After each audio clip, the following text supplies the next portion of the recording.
Καλημέρα σε όλους και καλώς ήρθατε σε ένα ακόμα βίντεο. Σίγουρα κάποια στιγμή όλοι θα έχετε αναρωτηθεί πόσο βερνίκι αφαιρούμε με κάθε γυάλισμα.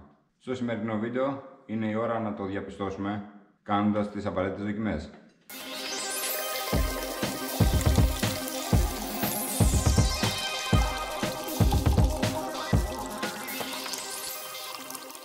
Αρχικά αυτό που θα κάνουμε είναι να μετρήσουμε το σημείο στο καπό για να δούμε ποιες θα είναι οι αρχικές μετρήσεις που θα μας δείξει το παχύμετρο. Θα πάρουμε 5 μετρήσεις, θα βγάλουμε ένα μέσο όρο και θα γυαλίσουμε μετά και θα ξαναμετρήσουμε για να δούμε πόσο βερνίκι έχουμε αφαιρέσει. Το παχύμετρο είναι τέτοιο μηχάνημα το οποίο μετράει από την επιφάνεια που το ακουμπάμε μέχρι το μέταλλο πόσα δέκατα του χιλιοστού υπάρχουν ανάμεσα. Δηλαδή δεν μας μετράει το βερνίκι ξεχωριστά, μας μετράει όλο το χρώμα, το βερνίκι και το primer, το αστάρι. Για να βρούμε εμείς πόσο χώρο έχουμε, όπως έχω πει και σε προηγούμενο βίντεο, θα πάρουμε μερικές μετρήσεις από την πόρτα του αυτοκινήτου, από το ντελάρο της πόρτας, το οποίο έχει το λιγότερο βερνίκι από το εργοστάσιο.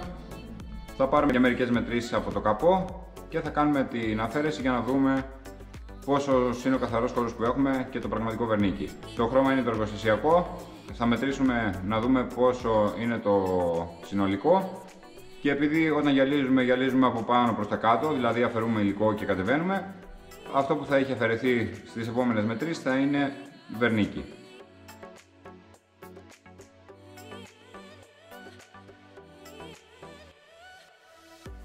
Λοιπόν, από τις μετρήσεις που πήραμε στο σημείο του καπό που θέλουμε να γυαλίσουμε, ο μέσος όρος βγαίνει 180 περίπου μικρά ή 7,8 mils, 10 του χιλιοστού δηλαδή.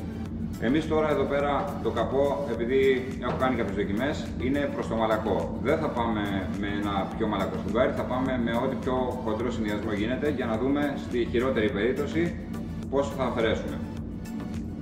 Οπότε θα πάμε με μικροίνε και το ρόταρι και τη μεζέρνα την 400 και θα περιμένουμε λίγα λεπτά να κρυώσει πάλι το πάνελ και θα ξαναμετρήσουμε να δούμε τη διαφορά και το πόσο βερνίκι έχουμε αφαιρέσει.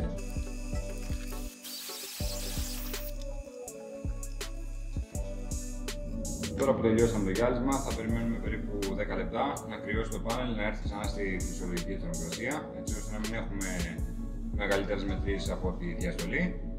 Και θα ξαναμετρήσουμε μόλις έχει κρυώσει το πάνελ για να δούμε πόσο πραγματικά αφαιρέσαμε.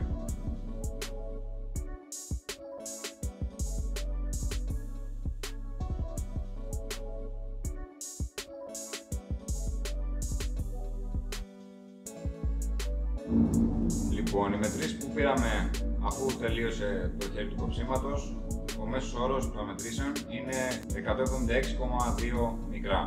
Δηλαδή σημαίνει ότι κατά μέσο όρο έχουμε αφαιρέσει 3,6 μικρά στο χοντρό χέρι. Το οποίο σημαίνει ότι μπορούμε το ελάχιστο να γυαλίσουμε 25 φορές αυτό το κομμάτι και να συνεχίσει να έχει ακόμα βερνίκι. Το κριτήριο ήταν το αυτοκίνητό μου, διότι το συγκεκριμένο κομμάτι είναι από το ίδιο αυτοκίνητο, οπότε το εργοστασιακό χρώμα πάνω κάτω είναι στο ίδιο πάχος. Οπότε μετρήσαμε την πόρτα του αυτοκινήτου μου και βγήκε ότι έχει 96 μικρά ο μέσος όρος της και έτσι βγάλαμε το συμπέρασμα. Τώρα θα κάνουμε και το φινίρισμα που λογικά δεν πρέπει να αφαιρέσουμε καθόλου και θα ξαναμετρήσουμε να δούμε αν όντως ισχύει αυτό, δηλαδή αν έχουμε αφαιρέσει με το ψηλό χέρι του το φινίρισμα.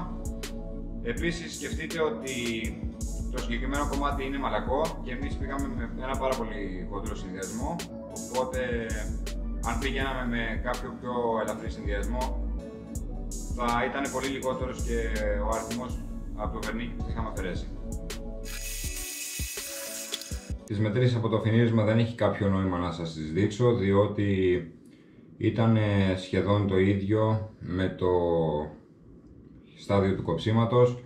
Είχαν μια ελάχιστη απόκλιση η οποία το πιθανότερο είναι να οφείλεται στην ακρίβεια που έχει το παχύμετρο, διότι αυτά τα εργαλεία έχουν κάποια απώλεια ακρίβειας έως 2 μικρά σε κάθε μέτρηση, οπότε το πιθανότερο είναι ότι οφείλεται εκεί πέρα. Αν βάλουμε κάτω τη θεωρία θα δούμε ότι όντως το χέρι του φινιρίσματος είναι κάτι το οποίο δεν αφαιρεί βερνίκι, διότι ουσιαστικά προσπαθεί να ισιώσει, ας το πούμε, το πάνελ που έχουμε γυαλίσει, για να το κάνει να έχει μεγαλύτερη λάμψη και μεγαλύτερη αντανάκλαση. Τώρα, όσον αφορά τον τρόπο για τον οποίο επιλέξαμε να κάνουμε το συγκεκριμένο, ας το πούμε, πείραμα, έχω να σας πω ότι πήραμε αρκετές μετρήσεις off camera πριν τραβήξουμε το set που είδατε εσείς με τις μετρήσεις, και πήραμε περίπου 6-7 διαφορετικά set από μετρήσεις και ο μέσος όρος που μας έβγαινε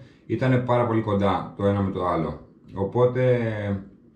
Οπότε αυτό ήταν και το κριτήριο που επιλέξαμε να το κάνουμε όπως είδατε, δηλαδή να πάρουμε 5 μετρήσεις και να βγάλουμε το μέσο όρο του πάνελ, διότι αν έκλεινα ένα πάνελ με ταινία πολύ μικρό θα χρειαζόταν χρόνο η αληφή να δουλέψει, οπότε θα έπρεπε να δουλεύω πάνω σε εκείνο το σημείο για αρκετή περισσότερη ώρα από ό,τι χρειάστηκε, οπότε θα αφαιρούσα περισσότερο βερνίκι. Τέλος πάντων, το νόημα του βίντεο ήταν να δείτε ότι τα πράγματα δεν είναι τόσο τραγικά όσο παρουσιάζονται στο ίντερνετ και ότι υπάρχει αρκετό βερνίκι για να γυαλίσουμε σχεδόν όσες φορές θέλουμε ένα αυτοκίνητο κατά τη διάρκεια της ζωής του. Αν σκεφτούμε ότι το ελάχιστο που μπορούμε να γυαλίσουμε με ένα τέτοιο συνδυασμό, ο οποίος ήταν τελείως λάθος για το συγκεκριμένο χρώμα, αλλά εμείς προσπαθήσαμε να δείξουμε τη χειρότερη των περιπτώσεων. Αν σκεφτούμε λοιπόν ότι ένα τέτοιο βερνίκι μπορεί να γυαλιστεί τουλάχιστον 25 φορές, αυτό σημαίνει ότι αν υποθέσουμε ότι το αυτοκίνητο θα το κρατήσουμε μία δεκαετία, ότι μπορούμε να γυαλίζουμε το αυτοκίνητο πάνω από 2 φορές το χρόνο και να συνεχίσει τη δεκαετία να έχει αρκετό βερνίκι. Επίσης, αν έχετε κάποιο τρόπο ο οποίος θα μπορούσε να ήταν πιο ακριβής, εννοείται μπορείτε να μου το στείλετε στα σχόλια και να κάνουμε ένα βιντεάκι και με τον τρόπο που πιστεύετε εσείς ότι ένα τέτοιο πείραμα θα μπορούσε να έχει μεγαλύτερη ακρίβεια. Ελπίζω να σας φάνηκε χρήσιμο το βίντεο και να σας βοήθησα. Καλή συνέχεια από εμάς και θα τα πούμε στο επόμενο.